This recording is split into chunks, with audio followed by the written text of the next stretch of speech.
চারপাশে ইতিমধ্যেই নির্বাচনের হট্টগোল শুরু হয়ে গেছে। এলাকায় এলাকায় নির্বাচনী মিছিল মিটিংয়ে সবাই এখন ব্যস্ত। ফেসবুক খুললেই আমরা দেখতে পাচ্ছি বিভিন্ন আসনের উত্তাপ। এক প্রার্থী আরেক প্রার্থীকে খোঁচা দিচ্ছেন। তারেক রহমান কিংবা ডাক্তার শফিকুর রহমান সাহেবরা পুরো দেশব্যাপী একের পর এক সমাবেশ করে বেড়াচ্ছেন। এক প্রার্থী আরেক প্রার্থীর বিরুদ্ধে একের পর এক অভিযোগের তীর ছুটছেন। ঠিক এমন একটা সময়ে ৮ তারিখ ভিডিও শুট করতে বসেছে। আর বরাবর 4 দিন পর 12ই ফেব্রুয়ারি অনুষ্ঠিত হতে চলেছে বাংলাদেশের ত্রয়োদশ জাতীয় সংসদ নির্বাচন। সংসদ নির্বাচনের যে উত্তাপ বলা যেতে পারে এই মুহূর্তে একেবারে চরম সীমায় সে উত্তাপ ঠেকেছে।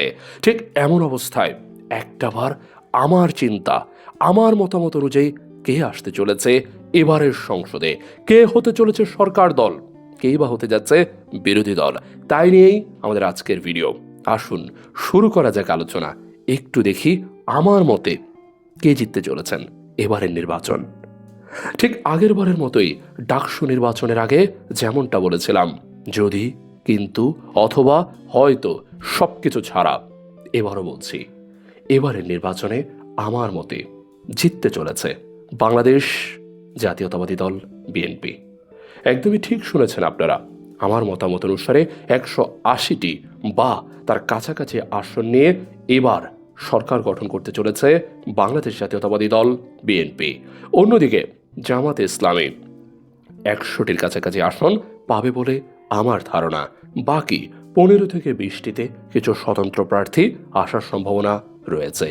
এখন প্রশ্নটা হচ্ছে, তারেক রহমান যে এই নির্বাচনটিতে জিততে চলেছেন, বিএনপি জিততে চলেছে, এর ফলে দেশের কতটা উন্নতি হবে? অথবা জামাত যে হেরে যাচ্ছে নির্বাচনে, এতে জামাতেরই বা কতটা ক্ষতি হবে? আসুন এই ব্যাপারটা একটু বিশ্লেষণ করা যাক। তবে বিশ্লেষণটা শুরু করার আগে আরেকটা কথা একেবারে স্পষ্ট করে বলা দরকার।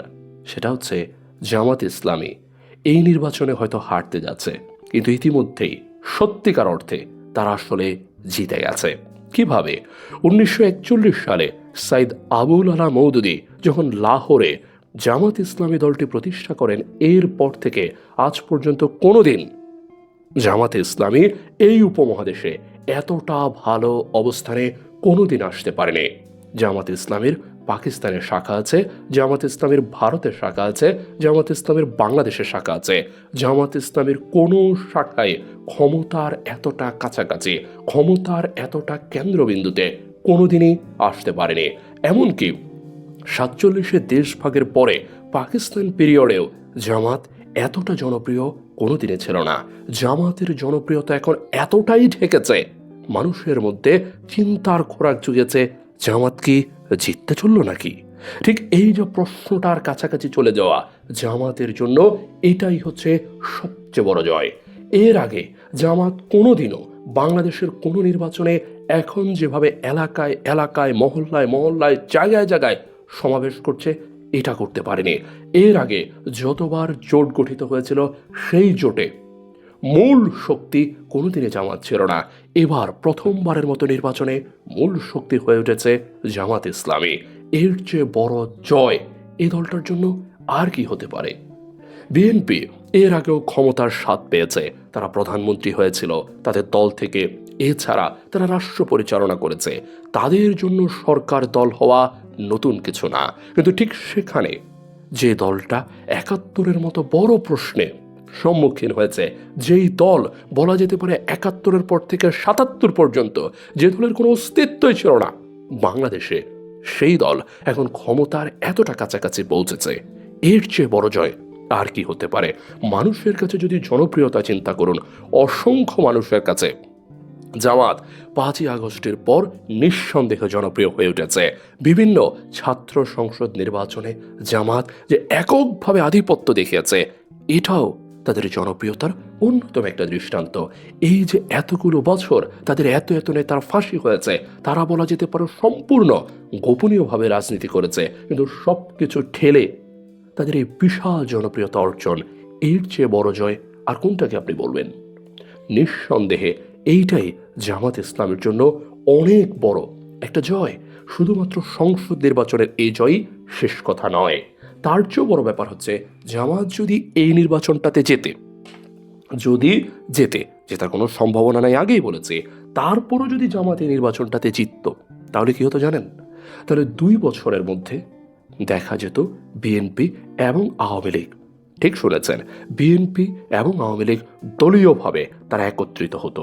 অর্থাৎ তারা আলাদা আলাদা দল থাকলেও দেখা যেত অনেকে বিএনপির মধ্যে আওয়ামী লীগের অনেকে প্রবেশ করত এবং গুটি কয়েক আওয়ামী লীগের নেতাকর্মীও তখন মাঠে নামতো এবং তারপর একতাবদ্ধভাবে তারা জামাতের বিরুদ্ধে আন্দোলন শুরু করত।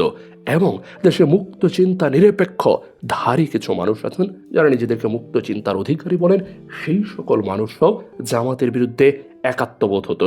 অর্থাৎ জামাতের বিরুদ্ধে পুরো দেশে বড় রকমের একটা শক্তি গড়ে উঠত। যেই ব্যাপারটা জামাত এবার হেরে যাওয়ার মধ্য দিয়ে আর হচ্ছে না, বরং বিএনপি ক্ষমতায় গেলে জামাত বিএনপির দোষ ত্রুটি ভুল এগুলো বারবার বলার মধ্য দিয়ে জামাতের জনপ্রিয়তা আরও বাড়তে চলেছে, যেটা বলা যেতে পারে বিএনপির জন্য আরও বড় রকমের একটা হুমকি হয়ে থাকছে। এর পাশাপাশি জামাত এবং বিএনপি যত বেশি বিরোধী দল হয়ে উঠছে, একদল আরেক দলের যত বেশি প্রতিপক্ষ হচ্ছে, ঠিক তত বেশি আওয়ামী লীগ বাংলাদেশ থেকে নাই হয়ে যেতে চলেছে। কারণ এই উপমহাদেশ থেকে শুরু করে বিশ্বের প্রায় বেশিরভাগ দেশেই দ্বিদলীয় প্রথা বিদ্যমান। অর্থাৎ দল থাকবে 2টা, অন্যান্য ছোট ছোট দল থাকবে, কিন্তু মূল প্রতিদ্বন্দ্বিতা হবে 2টা দলের মধ্যে। বাংলাদেশেও সেটা ছিল আওয়ামী লীগ বিএনপি।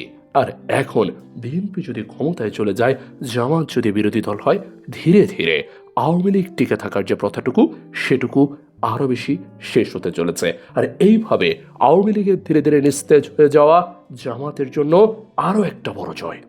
ঠিক এইভাবেই জামাত ইতিমধ্যেই জয়ী হয়ে গেছে।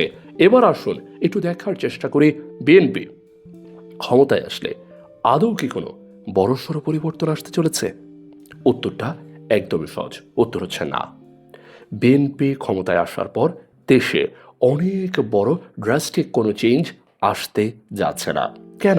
আপনারা যদি বিএনপির ইশতেহারটা পড়ে দেখেন একটাবার, আমি নিজে খুব ভালো করে পড়ে দেখার চেষ্টা করেছি, সেখানে তারা মাইক্রো লেভেলের ডেভেলপমেন্টের দিকে অনেক বেশি ফোকাস করেছে।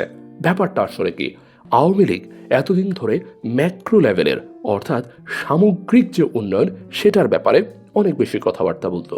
অর্থাৎ আমরা বড় বড় কিছু করব, পদ্মা সেতু ভীষণ বড় একটা জিনিস, আপনি চোখ দিয়ে বাইরে থেকে দেখতে পারবেন। আমরা রূপপুর কিংবা রামপাল কিংবা মেট্রো রেল অর্থাৎ বড় বড় স্থাপনা নির্মাণ করব, যেটা দূর থেকে মানুষ দেখতে পাবে। কিন্তু বিএনপি এই পথটাতে হাঁটছে না। বিএনপি সম্পূর্ণ বিপরীতে গিয়ে মাইক্রো লেভেলের অর্থাৎ ক্ষুদ্র ক্ষুদ্র অনেক বেশি জনগোষ্ঠীকে আমি উন্নতি করার চেষ্টা করব। যেমন আমি ফ্যামিলি কার্ড দিব। প্রশ্নটা হচ্ছে, ফ্যামিলি কার্ড ছোট্ট একটা জিনিস, ফ্যামিলি কার্ড পাবে সাধারণত যারা দরিদ্র জনগোষ্ঠীর পরিবার, তারা তার বড়লোক শ্রেণী যারা আছে, ঢাকার মানুষজন যারা আছে, তারা কি ফ্যামিলি কার্ডটা খুব বেশি চোখে দেখবে? প্রতিদিন এই মেট্রো রেল দিয়ে তারা ভ্রমণ করবে, প্রতিদিন পদ্মা সেতু দিয়ে পার হবে? উত্তর হচ্ছে না। তার মানে এই জিনিসটা খুব বেশি চোখে পড়ার মতো যে উন্নয়ন সেটুকু হচ্ছে না। ঠিক তেমনিভাবে কৃষক কার্ডের কথা তারা বলছেন, সে কৃষক কার্ডটা কারা পাবে? গ্রামের কৃষকরা পাবে। তাহলে আমার ঢাকা শহরে যে বুদ্ধিজীবী শ্রেণী, ঢাকা শহরের মানুষজন, চট্টগ্রামের মানুষজন, এলিট শ্রেণীর যে মানুষজন, তারা কি এই কার্ডটা পাচ্ছেন, কৃষক কার্ডটা? তার মানে এটা কি, একটা নির্দিষ্ট শ্রেণীর মানুষ এই কার্ডটা পাচ্ছে, ফলশ্রুতিতে অন্যরা যেহেতু কার্ডটা পাচ্ছে না, সবার কাছে এই উন্নয়নটা ভিজিবল বা দৃশ্যমান হবে না। এরপর বিএনপি বলছে আমরা গাছ লাগাবো, অনেক অনেক গাছ লাগানোর তারা কথা বলছেন।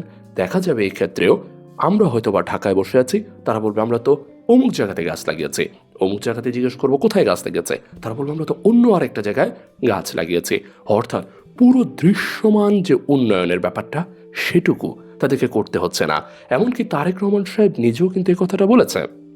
উনি একবার বলেছেন যে এই যে ফ্যামিলি কার্ড কিংবা এই যে কৃষক কার্ড, এগুলো যদি আমরা চালু করতে পারি তাহলে আমরা উন্নতিটা দেখতে পাবো 3-4 বছর পর। অর্থাৎ শুরুতেই যে ভীষণ বড় একটা কিছু স্থাপত্য, ভীষণ বড় একটা কিছু দৃশ্যমান উন্নয়ন, এই ব্যাপারটা কিন্তু বিএনপি ঘটাচ্ছে না। অর্থাৎ বিএনপি যে ক্ষুদ্র লেভেলের উন্নয়নের কথা বলছে, সেগুলো কিন্তু খালি চোখে দৃশ্যমান হবে না। তাহলে খালি চোখে দৃশ্যমান যদি না হয়, আসলেই তারা কতটা পরিবর্তন করছে সেটা একটা বড় রকমের প্রশ্ন হয়ে দেখা দিবে। তার চেয়েও বড় কথা যে সংস্কারের কথাগুলো বলা হচ্ছিল, এই যে বর্তমানের অন্তর্বর্তী সরকার যে সংস্কারের কথা বলছে, সেটুকুর সাথেও বিএনপি খুব বেশি একাত্মবোধ করেছে বলেও তাদের আচার আচরণে মনে হচ্ছে না, যার ফলশ্রুতিতে তারা ওই পরিবর্তনটাকেও খুব বেশি করবে, এটুকুও মানে সংস্কারগুলোও খুব বেশি করবে, এটাও আপাত দৃষ্টিতে মনেই হচ্ছে না। কিন্তু তারপরও জামাতের অনেক বড় কিছু বাধা আছে।